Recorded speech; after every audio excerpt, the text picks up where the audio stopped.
अकबर ने सोने का छत्र चढ़ाया था।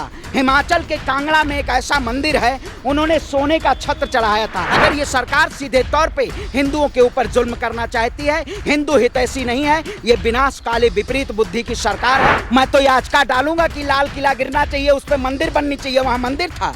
नमस्कार, स्वागत है आपका टाइम्स एक्सप्रेस पर। मैं निशा झा और इस वक्त हमारे साथ सोशल एक्टिविस्ट श्रवण पांडे जी मौजूद हैं। जैसा कि आप लोग देख रहे हैं, जिस तरीके से दिल्ली की गर्मी है उसी तरीके से देश का माहौल भी गरमाया हुआ है। जिस तरीके से ज्ञानवापी का मुद्दा लगातार एक सियासी रूप ले रहा है, जैसे कि आप लोग देख रहे हैं, आज रिपोर्ट आनी थी, इस पर भी सस्पेंस बना हुआ है और कहा जा रहा है सूत्रों के हवाले से कि रिपोर्ट आज नहीं आ सकती है, इसके लिए एक हफ्ता मांगेंगे कमिश्नर। तो सबसे पहले आपका बहुत बहुत शुक्रिया हमारे चैनल पे। आप कैसे देख रहे हैं ज्ञानवापी का मुद्दा? क्या लगता है फैसला क्या होगा? क्या हिंदू पक्ष के होगा या मुस्लिम पक्ष का होगा? देखिए, जिस तरह से इस देश की राजनीति में एक ऐसे प्रोपोगंडा बनाया जा रहा है कि आज शायद देश में महंगाई और बेरोजगारी का मुद्दा होना चाहिए, लेकिन भारतीय जनता पार्टी इस देश के लोकतंत्र में आखिर ज्ञानवापी मस्जिद का जो मुद्दा 31 साल से जो ये चल रहा था कोर्ट में, आखिर बताइए इसका फैसला, जिस तरह से एक अयोध्या का फैसला आया, मोहन भागवत का एक बयान आप उठा के देख लीजिएगा। उन्होंने कहा था कि हमने राम मंदिर पे सिद्धि पा ली है, अब उसके बाद अब कोई भी जो यथास्थिति है, चाहे मस्जिद हो चाहे मंदिर हो, वैसे बरकरार रहेगा। लेकिन आखिर बीजेपी को आज क्या ज़रूरत पड़ गई कि इस देश में जनता को और आवाम को भटकाने के लिए? आखिर मैं भी एक ब्राह्मण परिवार से आता हूँ, एक हिंदू समाज से आता हूँ। क्या भारत के लोकतंत्र को एक अस्मिता है? जिस तरह से इस देश में संविधान को शर्मसार करके और देश में मुद्दों को एक नए खोज के लिए भारतीय जनता पार्टी और संघ इस देश के लोकतंत्र का खात्मा कर रही है, क्या वाकई में ऐसा होना चाहिए? जिस तरह से 3 दिन के वीडियोग्राफी में ज्ञानवापी का जो कल मामला आया, आखिर आप बताइए, मैं भी अयोध्या की पावन नगरी से आता हूँ, जहाँ राम कण-कण में बसते हैं। वही काशी पौराणिक जगह है, नगरी है, जहाँ पे भोले शंकर कण-कण में बसते हैं। तो क्या आप जो भोले शंकर को आप लोग जो कह रहे हैं कि मंदिर भी है और मस्जिद भी है, हमेशा यथास्थिति वहाँ पे थी, लेकिन आज ये क्या आस्था से देश चलेगा? मैं आस्था दिल में रखनी चाहिए। शायद मुझे सड़कों पे प्रदर्शित करने की ज़रूरत नहीं है, मुझे आस्था। अगर बीजेपी को फ़ायदा नहीं होता तो शायद बीजेपी अब अपना नारा न बदलती कि काशी मथुरा जारी है, ताजमहल की बारी है। आखिर आप बताइए, जितने भी मैं कहता हूँ, अगर आप सभी जितने मस्जिद हैं, जितने कब्रिस्तान हैं, जितने ईदगाह हैं, अगर आपको ये लगता है कि सभी जगह मंदिर थे, तो सभी जगह एक ही बार ध्वस्त करवा के मस्जिदों को मंदिर बना देना चाहिए। लेकिन क्या आप समय समय पे जिस तरह से बीजेपी इस देश में सिलेबस के जरिए इस देश की जनता को गुमराह करने का, देश के युवाओं को गुमराह करने का काम कर रही है, क्या ये देश के लिए खतरनाक नहीं है? हम बताइए, जिस तरह से हम 1992 में जब घटना हुई, चाहे वो चाहे मंदिर की बात हो चाहे मस्जिद की बात हो, अगर इस देश में गंगा जमुनी तहजीब है, अगर देश में लोकतंत्र है, शायद अकबर का शासन नहीं चल रहा है, औरंगजेब का शासन नहीं चल रहा है, शाहजहां का शासन नहीं चल रहा है, इस समय देश में एक लोकतांत्रिक सरकार है, बीजेपी की सरकार है। अगर बीजेपी इस देश में तानाशाही रवैया कर रही है, अगर देश में अपने राजनीतिक फायदे के लिए क्या स्ट्रीम मीडिया और कोई मुद्दा नहीं दिखाया जा सकता है? महंगाई आज चरम पे है, लेकिन वो मुद्दा नहीं दिखाया जाएगा। बेरोजगारी चरम पे है, वो मुद्दा नहीं दिखाया जाएगा। लेकिन धर्म की अफीम एक ऐसे नशे की तरह दी जा रही है कि आप हमेशा उस अफीम को चाटते रहिए और नशा चढ़ता रहेगा। बीजेपी जिससे उसको वोट मिल रहा है, मोदी और योगी क्यों शांत है? कोई अपनी प्रतिक्रियाएं क्यों नहीं दे रहे? बिल्कुल, देखिए, उनको क्यों नहीं देना चाहते? वो देश में जब ज्ञानवापी का फैसला आता है तब मोदी जी नेपाल होते हैं।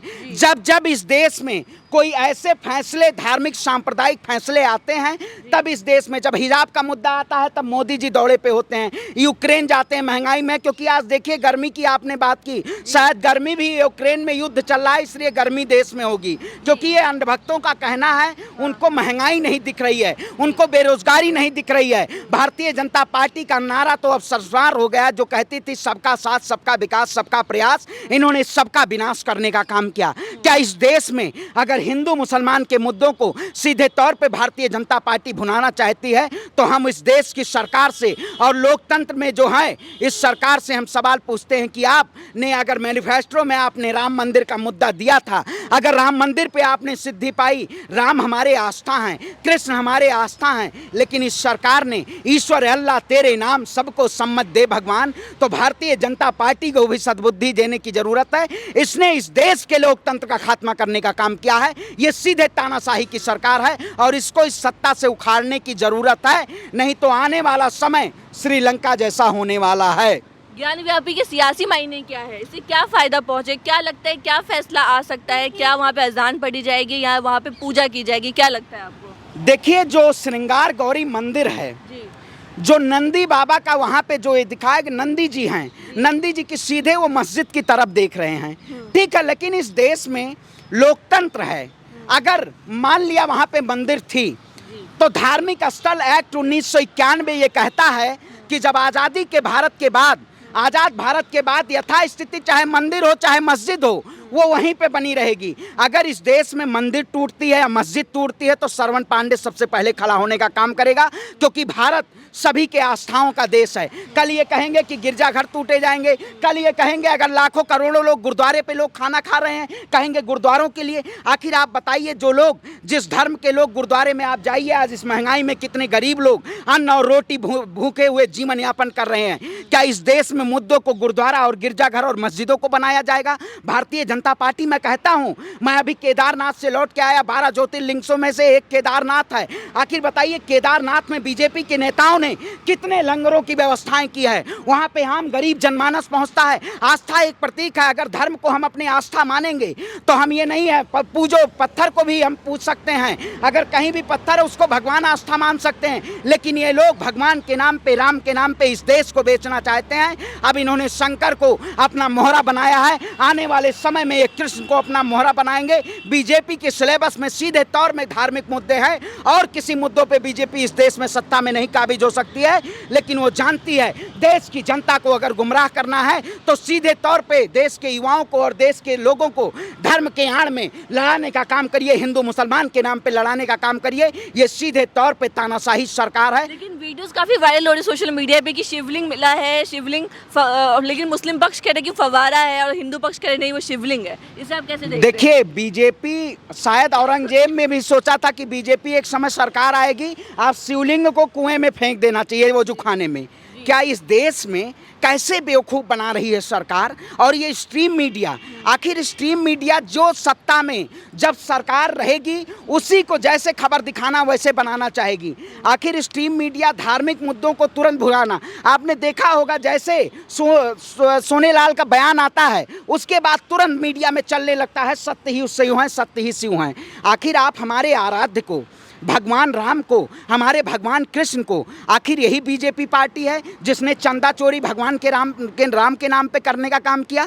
आप बताइए, मैं अयोध्या की पावन नगरी से आता हूँ। आखिर उस अयोध्या में जहाँ तहजीब गंगा जमुनी तहजीब कही जाती है, जहाँ सबके भगवान हैं, लेकिन इन्होंने बांटने का काम किया। आखिर एक इनायत खान मुस्लिम लड़की है, आप बताइए बिहार की IAS है, उसने पूजा शिवलिंग पे करने का काम किया। आखिर भारतीय जनता पार्टी उसी अस्मिता को ठेस पहुंचाना चाहती है जिस तरह से ज्ञान वापी का मुद्दा इन्होंने आने वाले 2024 के लोकसभा चुनाव के लिए तैयार कर दिया है। तो मैं कह देना चाहता हूं बीजेपी की सरकार के और देश के प्रधानमंत्री नरेंद्र मोदी और देश के गृह मंत्री से, अमित शाह जी से, कि आप अपनी चुप्पी तोड़िए और देश में जो सांप्रदायिक मुद्दे फैलाए जा रहे हैं इनके खिलाफ FIR होनी चाहिए। नहीं, अगर सरकार कहती है सबका साथ सबका विकास, तो आखिर जो लोग ये कभी भी, आप कहिए, मैं कह दूं कि आपके लाल किले के नीचे मंदिर है तो क्या खुदाई चालू हो जाएगी? चालू करवा देनी चाहिए। मैं भी आज का डालने वाला हूँ, RTI डालूंगा कि लाल किले पे मंदिर बनना चाहिए, क्योंकि हम इस देश की आस्था हैं। आस्था से हमारा अपना परिवार चलता है, आस्था हमारे प्रतीक है। लेकिन आस्था से देश नहीं चलता है, देश का बेड़ा गर्क हो गया। सोने की लंका कही जाने वाली आज प्रधानमंत्री श्रीलंका के फरार हैं, पता नहीं है, तो वही देश का हाल होने वाला है। आज जिस तरह से बड़ी बड़ी कंपनियां, विदेशी निवेशक भारत से बाहर जा रहे हैं और भारतीय जनता पार्टी देश की जनता को हिंदू और मुसलमान के नाम पे बांटना चाहती है, एक ऐसी खाई और दरार पैदा हो जाएगी कि शायद आने वाली नस्लें हिंदू और मुसलमान से ऐसे नफरत करेंगी कि काटने मारने पर तैयार हो जाएंगे। तो इसलिए देश के युवाओं को समझना बहुत ज़रूरी है, क्योंकि ये लड़ाई लंबी और इस सरकार से कांग्रेस नेता का बयान आया है कि ताजमहल कुतुब मीनार हिंदू पक्ष को दे देना चाहिए। इसे आप कैसे देख रहे हैं? साथ ही बोलिए। देखिए, जिस तरह से ताजमहल और कुतुब मीनार, लाल किला, मैं कहता हूँ कि अगर अंग्रेज भी इस देश में शासन किए 2 साल, अंग्रेजों की शायद कुछ बची हुई चीज़ें बीजेपी को नहीं मिली।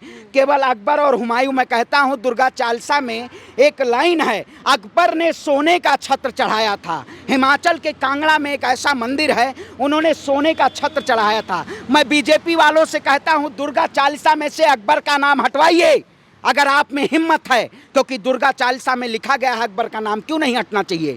क्या आप इस देश में अपनी सियासत के लिए मंदिर और मस्जिद के नाम पे लड़ाने का काम करेंगे? सीधे तौर पे अब देश में महंगाई का मुद्दा होगा, बेरोजगारी का मुद्दा होगा, मंदिर और मस्जिद के मुद्दे पे बीजेपी सियासत करके सत्ता में आना चाहती है, लेकिन अब देश की जनता उन्हें जिता तो रही है। यूपी इलेक्शन आपने देखा, कब तक वोट मिलेगा? धर्म के नाम पे कब तक लूटेंगे आप? 7 साल तो लूटने का काम किया आपने। आप बताइए, हम ब्राह्मण हैं, हम अंतिम संस्कार भी करते हैं, तो उसी तरह के बीजेपी का अंतिम संस्कार अब की बार देश का हिंदू और देश का मुसलमान सब करेगा, क्योंकि बीजेपी ने, अगर आप बताइए, सबसे ज़्यादा देश के हिंदुओं को गाजर मूली की तरह काटने का काम किया। कमलेश तिवारी की हत्या किसने करवाई उत्तर प्रदेश में? बीजेपी के शासनकाल में हुआ। आखिर सीबीआई जांच नहीं हुई। ये सरकार हिंदू और मुसलमान के आड़ में सबसे ज़्यादा हिंदुओं के ऊपर जुल्म करने का काम करती है। अगर एक ऐसी तानाशाही सरकार, आप बताइए, मंदिर की आड़ में, मस्जिद की आड़ में राजस्थान में मंदिर टुलवाने का काम किया। इसी सरकार ने वहाँ पे देखिए आप, जब कॉरिडोर, विश्वनाथ कॉरिडोर बनवाने का काम किया, कम से कम हजारों मंदिर तोड़े गए। तो ये सरकार सबसे ज़्यादा हिंदू विरोधी सरकार है। ये हिंदुओं के नाम पे सियासत करती है, लेकिन अब ये झूठ और फरेबी की सरकार नहीं चलेगी। अब देश लोकतंत्र से और संविधान से चलेगा, ना कि भारतीय जनता पार्टी के क्रूर शासक से। लेकिन मोदी तो कह रहे हैं कि मैं अलग मिट्टी का बना हुआ हूँ, इसे आप कैसे देख रहे हैं? देखिए, अब मिट्टी तो काली हो या कुछ भी हो, अलग मिट्टी से बना हुआ हूँ। मोदी जी 2019 में केदारनाथ गए थे। मैं केदारनाथ से अभी कल आया। केदारनाथ की जनता कह रही है मोदी जी हेलीकॉप्टर से आए और एक गुफा में, आप बताइए, ये देश के हिंदू को ये दिखाना चाहते हैं कि मोदी एक भगवान हैं। जिस तरह से मोदी गुफा केदारनाथ में बनाया गया, आखिर 1-2 पत्थरों के ऐसे सीलिंग उसको रखे और गुफा बनाया गया। जब आपने देखा होगा 2019 में केदारनाथ देश के नरेंद्र मोदी जी गए थे, लेकिन आप केदारनाथ में जाके देखिए, जगह सोनप्रयाग में जाके देखिएगा आखिर क्या विकास किया गया है। धार्मिक स्थलों को इतने कीचड़ से और भगवान शिव का दर्शन करने जाना पड़ता है। अगर ये सरकार हिंदू हितैषी की बात करती है, पावन नगरी की बात करती है, तो क्यों नहीं केदारनाथ के सौंदर्यीकरण के लिए इसको बजट देना चाहिए? देश के हिंदुओं को नौकरी देनी चाहिए। अगर सरकार हिंदू हितैषी कहती है तो हमारे हिंदू भाइयों को शिक्षा दे, हमारे हिंदू भाइयों को नौकरी दे। अगर ये सरकार सीधे तौर पे हिंदुओं के ऊपर जुल्म करना चाहती है, हिंदू हितैषी नहीं है, ये विनाशकाली विपरीत बुद्धि की सरकार है और इस सरकार का विनाश होने का समय आ गया है, क्योंकि जिस तरह से लंका में सरकार का विनाश हुआ, उसी तरह से हिंदुस्तान में भी विनाश होगा। तो आपको आखिरी सवाल है आपसे, क्या होने वाला है ज्ञान व्यापी में? क्या वहाँ पे मस्जिद ही रहेगा या मंदिर बनाया जाएगा? क्या लगता है आपको? देखिए, वहाँ जो था स्थिति है वही रहेगी। क्या रहेगी? मस्जिद ही रहेगी और मंदिर भी रहेगी, लेकिन बीजेपी ये सीधे तौर पे मस्जिद को एक ऐसा मोहरा बना रही है कि देश की जनता आज महंगाई से बात ना कर पाए। वह मस्जिद थी, मस्जिद ही रहेगी, क्योंकि ये वही लोकतंत्र है, वही आस्था है कि जहाँ पे हमारे आस्थाओं को ठेस पहुँचाया जाता है। और ये बीजेपी सीधे तौर पे इस देश के लोकतंत्र का खात्मा कर रही है। हम उसके साथ हमेशा ज्ञानवापी के साथ खड़े हैं और खड़े रहेंगे, क्योंकि मैं इस देश का हिंदू और ब्राह्मण हूँ। हमारी जवाबदेही है कि देश के मुसलमानों के ऊपर अगर जुल्म करेगी कोई सरकार, तो हम पहले खड़ा होने का काम करेंगे और इस सरकार से सवाल पूछेंगे। देखिए, बीजेपी इतनी कॉन्फिडेंस लग रही है कि बीजेपी के तमाम नेता संगीत शो में उन्होंने कहा कि जैसे बाबरी मस्जिद हटाई गई, वैसे ही ये मस्जिद, ज्ञानव्यापी मस्जिद हटाई जाएगी। डिप्टी सीएम का भी जवाब आता है कि इतने अच्छे दिन पे हिंदुओं के पक्ष में फैसला आने वाला है। तो ऐसा लग रहा है कि बीजेपी कॉन्फिडेंस है कि वहाँ पे मंदिर ही बनेगा। देखिए, बीजेपी का कॉन्फिडेंस तो बहुत था। बीजेपी कॉन्फिडेंस कर रही थी 5 ट्रिलियन इकोनॉमी लाएंगे, लेकिन बीजेपी का कॉन्फिडेंस था 2 करोड़ युवाओं को रोजगार देंगे। दे पाई बीजेपी का जो कॉन्फिडेंस होता है उसमें सीधे धराशायी होती है। प्रधानमंत्री नरेंद्र मोदी जी कहते थे 403 सीट में से 350 सीट लाएंगे, 255 सीट पे आए। तो बीजेपी का सीधे तौर पे एजेंडा जो है, ये धार्मिक ध्रुवीकरण का जो एजेंडा है, ये पूरी तरीके से विफल होगा और आने वाले 2024 का चुनाव, क्या पता ये मुद्दा 2024 का, जैसे यूपी इलेक्शन में राम मंदिर का मुद्दा था, वैसे ही 2024 में क्या क्या पता ज्ञान व्यापी मुद्दा रहे कि हमने बिल्कुल, ज्ञान व्यापी बना क्योंकि आपने संघ का नारा भी देख लिया होगा कि काशी मथुरा जारी है, ताजमहल की बारी है। अरे 7 अजूबे में ताजमहल आता है, आप लाल किला और ताजमहल तुलवाइए। ये सरकार इस देश की जनता को गुमराह करना चाहती है। मैं तो याचिका डालूंगा कि लाल किला गिरना चाहिए, उस पर मंदिर बननी चाहिए। वहाँ मंदिर था क्या? इस देश के लोकतंत्र में आप कहीं भी उठ के चले जाइए, आप मंदिर कह दीजिए। मैं तो कहूँ कि आज तक के वो क्या बोले एंकर चित्रा त्रिपाठी जहाँ बैठती हैं वहीं पे मंदिर है। तो इस देश में मंदिर और मस्जिद का जिस तरीके से खेल खेला जा रहा है, शायद ये देश के लिए बहुत खतरनाक है। और भारतीय जनता पार्टी इसमें सीधे तौर पे अब विफल हो रही है और इस देश के लोकतंत्र की लड़ाई है और इसके लिए लड़ने का काम किया जाएगा। शुक्रिया आपका। तो ये थे हमारे साथ श्रवण पांडे, जो बेबाकी से राय देने के लिए जाने जाते हैं। और जैसा कि आप लोग देख रहे हैं, ज्ञान व्यापी का मुद्दा गरमाया हुआ है। इस पर फैसला आना बाकी है कि यहाँ पे मस्जिद ही रहेगा या यहाँ पे मंदिर बनाया जाएगा। तो फैसले का सभी को इंतजार है। तब तक के लिए बने रहे आप टाइम्स एक्सप्रेस पर। अगर आपको हमारा वीडियो अच्छा लगे तो लाइक शेयर सब्सक्राइब ज़रूर करें। धन्यवाद।